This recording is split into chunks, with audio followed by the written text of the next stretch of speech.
Hello everyone, welcome to my channel sociology ज्ञान। और आज हम पढ़ेंगे समाज शास्त्र की उत्पत्ति।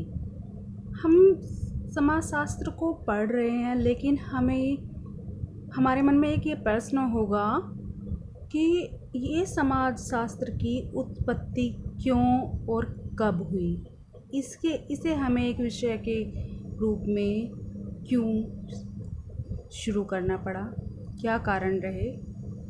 चलिए अब हम शुरू करते हैं इसकी उत्पत्ति।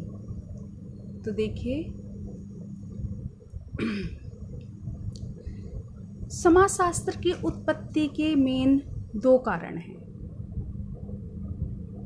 उनमें से सबसे पहले है इंग्लैंड की क्रांति,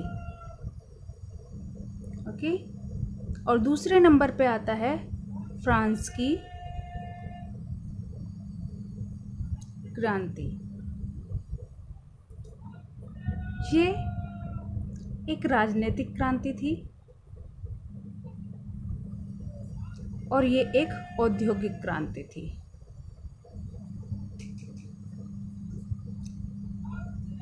इंग्लैंड की क्रांति 1750 से 1760 में हुई और ये 1800, क्षमा करें यहाँ पे 1800 नहीं, 1789, ठीक है। जो फ्रांस की औद्योगिक क्रांति हुई थी वो 1789 में। तो जब ये इंग्लैंड की क्रांति और फ्रांस की क्रांति हुई तो इस पे समाज में बहुत ज़्यादा प्रभाव पड़ा। जैसे राजनीतिक क्रांति से क्या हुआ, लोगों का जो विचार था वो बहुत बदलने लगे। राजनीतिक क्रांति जब हुई तो यहाँ पे ये विचार बहुत ज़्यादा उठने लगे, बदलने लगे।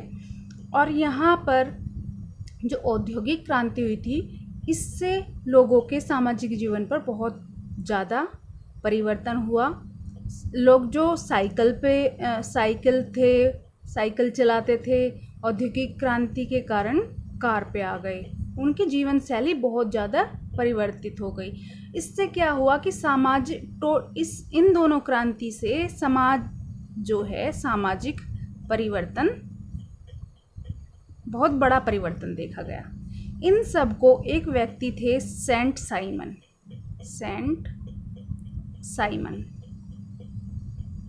ने इससे बहुत ज़्यादा, इस सामाजिक परिवर्तन से बहुत ज़्यादा इन्होंने देखा, बहुत चीज़ें बदल गई हैं और बहुत सारे परिवर्तन आ रहे हैं। तो इनके मन में एक नवीन विज्ञान बनाने का विचार आया मन में।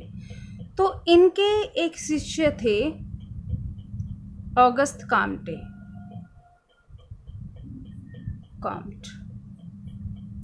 ठीक है। ऑगस्ट कॉम्ट ये एक नवीन विज्ञान बनाना चाहते थे, लेकिन ये अपने विचारों को, जो विचार इनका नवीन विज्ञान आया था, वो पूर्ण नहीं कर पाए। तो इनका भार इन्होंने अपने शिष्य ऑगस्ट कॉम्टे पर सौंप दिया। तो जो नवीन विज्ञान बना, ऑगस्ट कॉम्टे ने इसका नाम सामाजिक भौतिकी रखा। सामाजिक भौतिकी। लेकिन सामाजिक भौतिकी शब्द पहले क्विटलेट प्रयोग कर चुके थे, जिससे इन्होंने फिर इसका नाम सन 1838 में समाजशास्त्र रखा।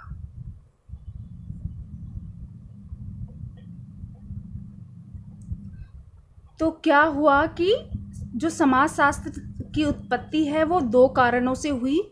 जो इंग्लैंड की क्रांति थी, जो एक राजनीतिक क्रांति थी, और फ्रांस की क्रांति जो एक औद्योगिक क्रांति थी। इससे लोगों के विचार में बहुत ज़्यादा परिवर्तन आए और इससे उनकी सभ्यता में, जैसे साइकिल से वो कार पे आ गए, उन बहुत ज़्यादा उद्योगों के कारण बहुत ज़्यादा सामाजिक परिवर्तन हुआ। इन सभी परिवर्तनों को सेंट साइमन ने नोट किया, जिससे उनके मन में एक नवीन विज्ञान बनाने का विचार आया। लेकिन ये अपनी विचार को पूर्ण नहीं कर पाए। इनका भार किसे सौंप दिया? ऑगस्ट काम्टे को। तो ऑगस्ट काम्टे ने इस नवीन विज्ञान का नाम सामाजिक भौतिकी रखा। क्योंकि सामाजिक भौतिकी शब्द का प्रयोग पहले क्वेटलेट कर चुके थे, तो इन्होंने सन 1838 में समाजशास्त्र का नामकरण किया। अगस्त काम्टे को ही समाजशास्त्र का जनक कहा जाता है। शास्त्र का जनक कहा जाता है।